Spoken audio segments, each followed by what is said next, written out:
Wild Thing, you make my heart sing. Hey, this is the final issue of Wild Thing that I have. It's number 4. It is the daughter of Wolverine. We're having a little bonding time, father and daughter style, in this particular issue. And then there's a backstory with J2, which they don't show on the front cover. It says Love Wolverine style, whatever that means. Definitely I would pick up this series if I was you. If you see it on eBay for 0 through 5, leave it for me. No, I really want that issue. This story is by Larry Hammond, so you know it's going to be good, period, right off the bat right there. It's also from January 2000, and unfortunately, this is the second to last issue. I definitely want to read all the issues of this. It's a good, fun read. It's so much fun. Comment below if you've read this. Comment below if you, if you want to tell me something else about it when I'm done with this. And thank you for spending time with me today. So this is called The Relay. Basically, daughter and they're howling at the moon together, running around through the woods, racing each other, having fun. He's such a good dad.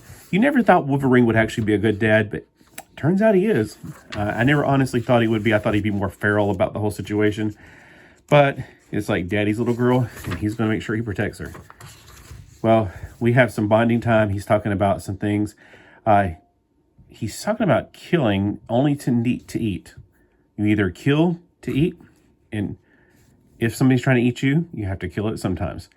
And she says something that trips me out. And she's like, I didn't mean it like that. And she's like, no, I understand. I know you're not going to kill things for fun. He's basically trying to teach her a valuable, dad lesson. Like, we shouldn't kill for fun. We only kill if we have to. That's the point. I mean, you could be very feral with their genetic structure. They pass it on daughter and dad. They look so much alike in the mask, at least. Plus, their hair looks a lot alike. But you can also tell she's definitely Electra's daughter. And he's like, basically, hey, don't tell your mom, because she won't be okay with this. While he's out there, he gets a bad scent. He sees the footprints. He's like, oh no, the Nagara. I think I'm pronouncing it correctly. Who can know how to pronounce that? She's like, what? So she hasn't met up with these aliens. I saw this and I immediately knew exactly what he's talking about. But he did say something about Kitty Pryde was all alone one time and they were attacking. I'm like, she had an encounter with one. I'm like, I don't remember that story. I do remember the Christmas story where Kitty Pryde was all alone and throughout the house she was being attacked by the aliens. At least I maybe get my stories mixed up. I could have sworn she was attacked by, and this is so long ago, what are they called? The brutes. I thought she basically handled a brood by herself. But maybe I am getting the two stories kind of mixed up. Maybe there was... maybe I thought it was a brood in my memory. Kind of like whenever I watched a movie when I was a kid about some little doll had a necklace that came off and tried to kill the person living in the house. And it was like an ugly little doll. And all my life I've been afraid of troll dolls because my brain said, oh, as soon as I saw a troll doll, it reminded me of this character. I went back to watch the movie millions of years later. It's called Trilogy of Terror. And the doll looks nothing like a troll. Well, the proportions probably look like a troll doll, but other than that, it's not like a Barbie doll or anything. So yeah, I was terrified of troll dolls because I was always afraid they'd come to life and try to kill me or try to stab me. Is what that would try to do. So maybe I'm getting the Macaron mixed up with the brood somehow in my memories. Comment below if you know what I'm talking about. Maybe you're like, oh no, you're right. I think the Larry Hammond just didn't read the issue. Maybe that was it. It's not like people that write these things can't make mistakes. I caught a mistake one time where they called Shaman by his daughter's name, and I was like, that's not Talisman. It was a Marvel Comics Presents. It had Doctor Strange in it, and they said something about and Talisman, and only Shaman was in that picture. And I was like, where's Talisman? Is she behind him? I know who Shaman is. He's one of my favorite characters. All right, so we got the Macaron, or not the Macaron, the Niagara. I was trying to say Niagara Falls. I think it is Niagara Falls, just the letters are jumbled up.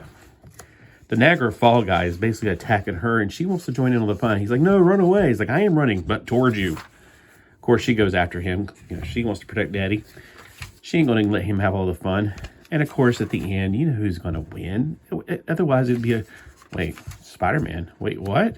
What's up with this? Oh, see, this is where you get confused, because, out of nowhere, there's another comic book in here.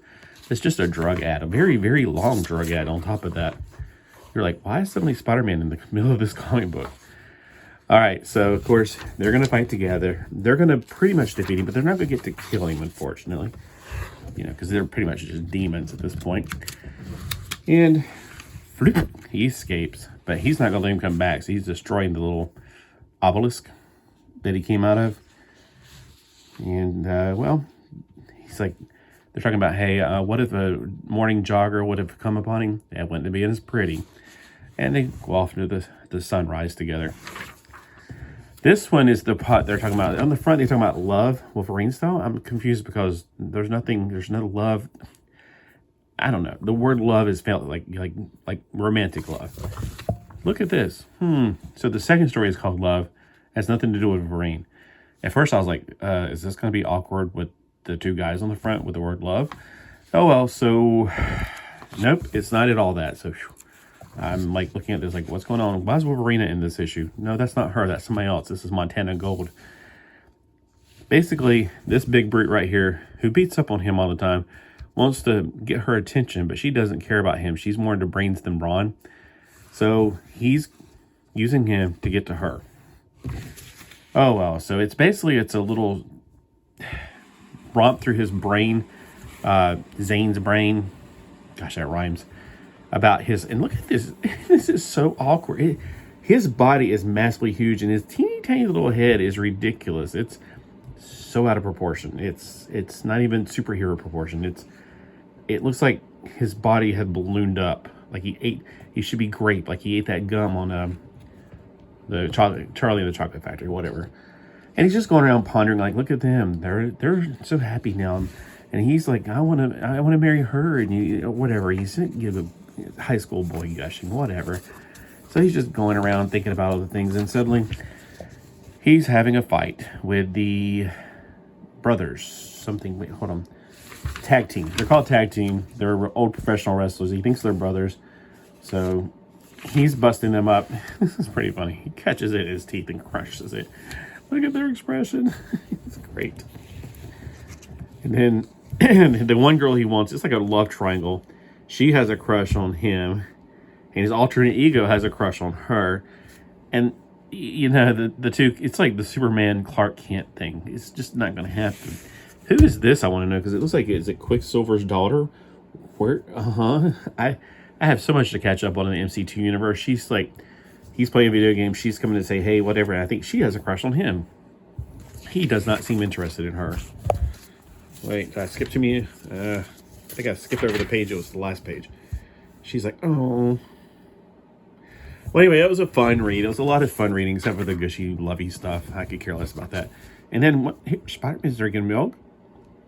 What is this milk thing they're suddenly trying to push on people? Do people drink milk? Weird. All right, so hey, let me know what you think of this particular issue. Is this something you've read in the past, or did you read it more recently? What did you think of it? Did you say, tell me if you think the Niagara, whatever they're called, the Niagara Falls people, are the aliens, or whatever you want to call them. Is that... did she get attacked twice? Like one time by Brood and another time by the Niagara Falls guy, whatever you want to call him? Because I'm sitting here like, my brain is fusing two things together or something. So maybe you're like, oh no, it was that. Nope, the Brood never had anything to do with her. Now I'm going to find that issue and go back and read it. I may still have it. All right, well, maybe you can clear that up for me. Thanks. Have a fantastic day today. And remember, keep on reading and comment. I would love to hear from you guys about what you're reading and if you've read this, because I'm really here to kind of like, back whenever we were in school, remember we used to sit around and talk about the comic books we read? We didn't bring them to school, at least whenever we were at lunch, we didn't bring them to lunch. Or we'd sit around the playground and talk about them and show them to each other. I remember my best friend and I, Rodney, we would always trade comic books, and he would like, check out this Avengers, and I'd be, oh, check out this Justice League or whatever. And we would trade back and forth. And so I remember all these comics I had as a kid, and I'm like, I always wonder where they went. I think I just ended up trading them so many times, I never saw them again. Yeah, that's what happens. But I just want to get that kind of experience again. And there's not a lot of people, there's no comic book shop around here. I'd be hanging out there probably talking to the guy. He'd probably be like, go away, leave me alone. Picking his brain, trying to figure out what's going on with some of these characters. Hey, have you read this? Have you read that? But we don't have a comic book shop. And whenever I'm going to where I got some of my stuff from whatever it is, you have to pay to park. So my brain's like, hurry up and get out of here. Hurry up and get out of here. I'm like not in the mood to talk. I just want to get out of there as quickly as possible. Even though it's only $1 an hour, I just don't want to pay to park. I think it's crazy. It's $20 a day down here at our beach. But hey, thanks for watching. Comment, like if you like. Let me know if you don't. Hey,